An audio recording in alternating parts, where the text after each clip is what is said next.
Okay, so hello everyone and welcome back to my YouTube channel CA Vaibhav Vashisht, a channel where you will be getting all the classes of your economics and business studies at free of cost. And not just free of cost, we will be learning all the concepts of your economics with fun, with examples of some big celebrities and real life scenarios, ताकि आपको किसी भी चीज़ को रटना ना पड़े और आपको इकोनॉमिक्स का हर एक कंसेप्ट अच्छे से समझ में आ जाए। और केवल आपको कंसेप्ट ही समझ में ना आ जाए, हमारा जो अल्टीमेट टारगेट है 100 में से 100 मार्क्स लेके आने का आपकी इकोनॉमिक्स में, वो भी हम अचीव कर पाए।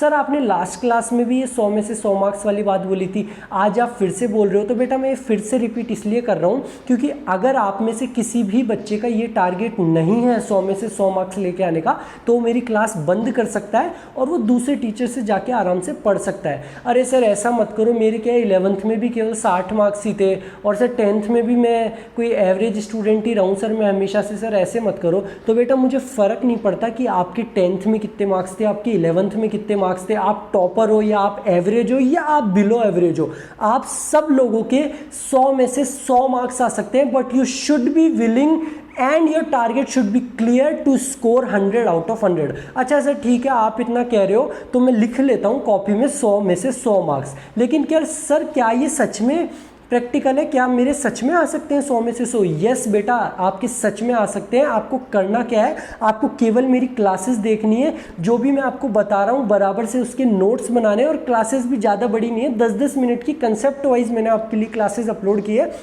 आपको बराबर से नोट्स बनाते हुए चलने हैं और एग्जाम से पहले मैं आपकी रिविजनरी वीडियोस भी डालने वाला हूं। मैं आपके इंपॉर्टेंट क्वेश्चन की वीडियोस भी डालने वाला हूं। क्वेश्चंस को कैसे अप्रोच करना है हम हर एक चीज़ देखेंगे, but your target should be clear.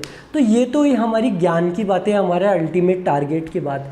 अब स्टार्ट करते हैं हमारी मैक्रो इकोनॉमिक्स से। तो बेटा आपकी मैक्रो इकोनॉमिक्स में क्या क्या सब्जेक्ट है वो मेरे को आपको बताने की ज़रूरत नहीं है। आप सब लोग आपकी बुक भी देखते हो, आपको सबको पता है। इसमें एक फॉरेन एक्सचेंज और लिख लेना, आपको सबको पता है कि ये हमारे चैप्टर है। हमारी मैक्रो इकोनॉमिक्स 40 मार्क्स की है, ये 40 का 20 मार्क्स का हमारा प्रोजेक्ट है। तो इसमें टाइम वेस्ट नहीं करते हैं और स्टार्ट करते हैं हमारे मैक्रो इकोनॉमिक्स के फर्स्ट चैप्टर के साथ, and that is national income.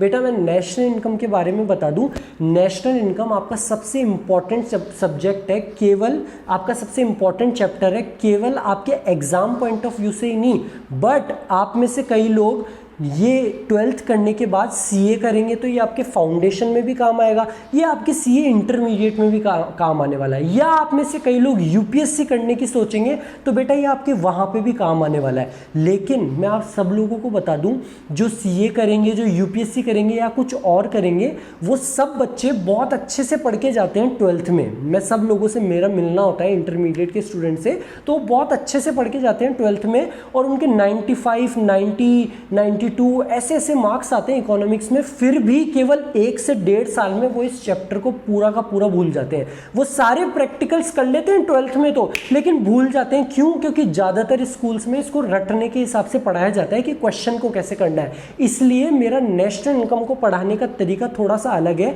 मेरे तरीके से आपको, जब आप ये हमारा चैप्टर ख़त्म होएगा, मेरी ऑलमोस्ट 19 क्लासेज है इसकी, केवल 10-10, 20-20 मिनट की।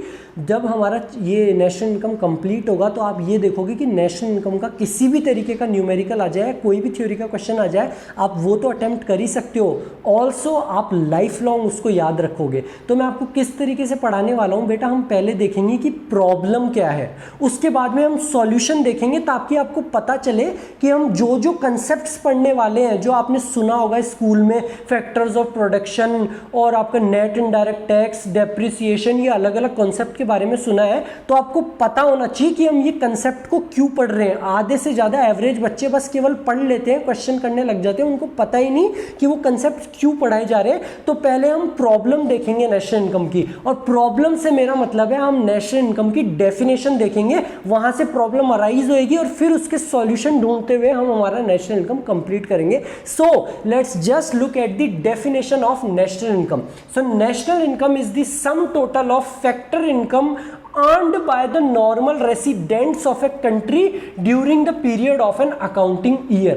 सर ये इंग्लिश की भाषा है, इसको सरल भाषा में समझाएं तो नॉर्मल रेसिडेंट्स जो भी फैक्ट्री इनकम कमाएंगे, कौन सी वाली, केवल फैक्ट्री इनकम, नॉर्मल रेसिडेंट्स जो भी फैक्ट्री इनकम कमाएंगे एक साल में during the period of an accounting year, उसका जो सम टोटल है, जितने भी इंडिया के नॉर्मल रेसिडेंट्स हैं वो एक साल में जितनी भी फैक्ट्री इनकम कमाएंगे उसका सम टोटल हमारी नेशनल इनकम है। अब डेफिनेशन तो आपने देख ली, पर इसको तोड़ के समझेंगे हम अच्छे से, एक एक पार्ट को तोड़ के समझेंगे और एक एक कंसेप्ट को समझते हुए चलेंगे तो आपको क्लियर हो जाएगा पूरा चैप्टर। तो पहला पार्ट जब हमने तोड़ा तो निकल के आया फैक्ट्री इनकम, और दूसरी चीज़ है नॉर्मल रेसिडेंट्स। तो अब हम हमारी नेक्स्ट क्लास में देखने वाले हैं कि फैक्ट्री इनकम क्या होता है। So thank you very much, मिलते हैं हम हमारी नेक्स्ट क्लास में।